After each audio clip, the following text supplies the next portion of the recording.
As the Israeli deadline inches closer, big questions arise. Recently, various biblical prophecies have been fulfilled in Israel that the rapture has arrived in AMP. We are getting closer to end times. So what are these prophecies serving as the very last warning?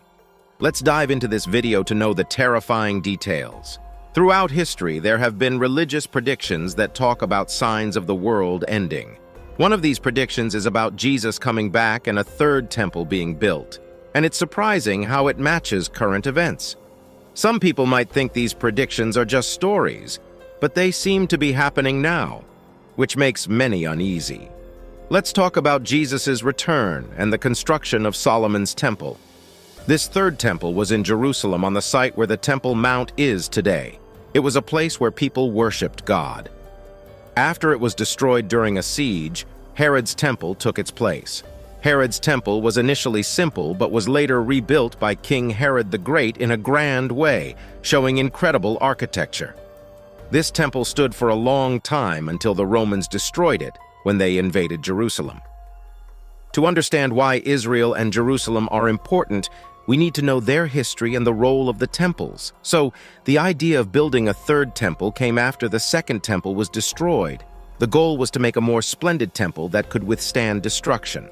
However, building the third temple is a complex task, and it faces opposition from many countries, especially those with Islamic backgrounds, which makes it difficult.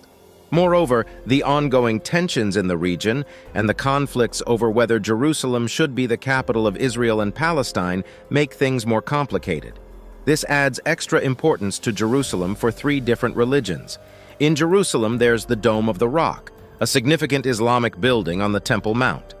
This makes it even more complex when people discuss the historical importance of the place. People are trying to figure out if Solomon's temple, an older temple, was in the same spot as the Dome of the Rock. A lot of research and investigations have been done to find the truth. Discovery beneath Aqsa Mosque. One important discovery in these discussions was made by a British archaeologist named Robert Hamilton. He found a Jewish ritual bath called a mikvah under the floor of the Aqsa Mosque. This discovery supports the idea that the temple was there before, and this renews the debate about building it again. Because of this mikvah discovery, a respected Jewish group called the Sanhedrin is getting ready to build the third temple. They are preparing the land, which used to be farmland and forests, for the future temple. One important thing they need for the temple services is a perfect red heifer, a special cow that meets specific requirements. Its ashes are crucial for purifying Jewish people who take part in temple rituals. Arrival of red heifers. Recently, the arrival of 5 red heifers from a ranch in Texas to Israel has grabbed a lot of attention, especially from those who believe in the prophecy about building the third temple in Jerusalem. This is yet another prophecy that was fulfilled. These heifers are all less than a year old, and they are super important because if they stay completely red and without any flaws, they can be used to make ashes, which are needed in Jewish law to purify people who have been near a dead body. This purification is very important for the Kohanim, priests, who will have duties in a future temple. When they arrived, these special heifers were taken to Haifa and will stay in quarantine for at least 7 days, following Israel Veterinary Authority rules. After the quarantine, they will be moved to 2 different places in Israel, and one of them will be open to the public. They will be taken care of until they are 3 years old, at which point they can be sacrificed, and their ashes will be made according to Jewish law. An organization called Bona Israel, made up of both Jews and Christians, played a big role in finding and bringing these heifers to Israel. A Texas rancher named Byron Stinson, who is a fundraiser and advisor for the organization, raised these cattle. The heifers had a special welcome ceremony at Ben Gurion Airport, attended by Temple Institute officials and other important people. In the Bible, the red heifer has a deep and meaningful tradition. The ashes of a red heifer were used to purify the Israelites from uncleanness, as described in the book of Numbers, chapter 19. These ashes were crucial for the purification rituals done at the temple. So the appearance of a red heifer today is seen by many as a sign that the third temple will be built and that Christ will return. According to rabbinical tradition, there have been 9 red heifers sacrificed since the time of Moses, but no red heifers have been sacrificed since the second temple was destroyed. Rabbi Maimonides even taught that the Messiah himself would sacrifice the 10th red heifer. The recent arrival of these 5 perfect red heifers from Texas to Israel on September 15, 2022, is seen by many as the fulfillment of prophecy and a significant step toward building a new temple. The rules for a red heifer mentioned in the Mosaic Law are very strict. It had to be without defect or blemish and had never worn a yoke. Chapter 19, verse 2. The red heifer sacrifice was unique in several ways, including the use of a female animal, being sacrificed away from the tabernacle's entrance, and having the color of the animal specified. The process of slaughtering a red heifer is explained in Numbers chapter 19, verses 1 to 10. Eleazar, the priest, oversaw the ritual outside the Israelite camp. After the heifer was killed, its blood was sprinkled toward the front of the tabernacle 7 times. After this, Eleazar supervised the burning of the red heifer's body, adding cedar wood, hyssop, and scarlet wool to the fire. The ashes of the red heifer were collected and stored in a clean place outside the camp, and used in the cleansing water for purification from sin. Those who came into contact with a dead body would go through a purification process involving these ashes, showing the importance of the red heifer in Israelite religious practices. These instructions about the red heifer foreshadowed the sacrifice of Christ for the forgiveness of sins.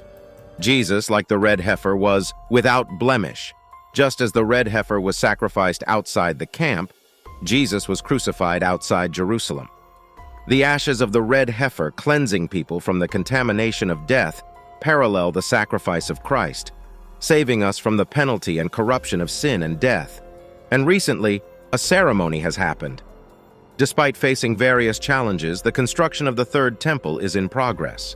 On October 12th in Jerusalem, an ancient water ceremony was recreated.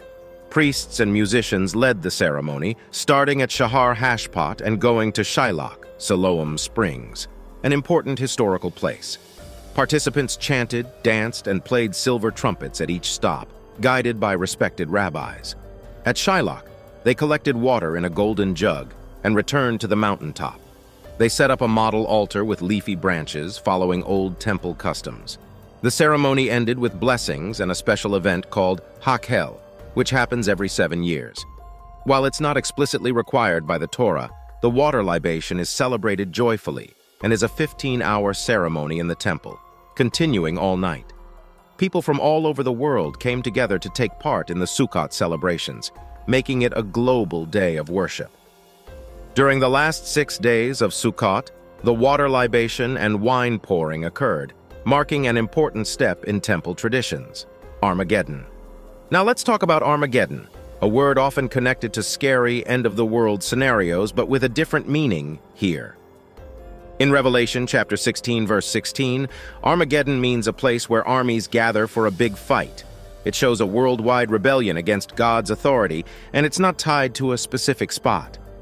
The word comes from Mount Megiddo in northern Israel, known for old battles, but it can also mean natural disasters like earthquakes, floods, or hail. Natural events like landslides, thunderstorms, diseases, wildfires, and lightning can show the power of a higher force. These things can affect countries that don't follow moral rules. In recent times, different places around the world have faced these disasters, reminding us about the powerful forces that shape our world and why being good and following moral values is important.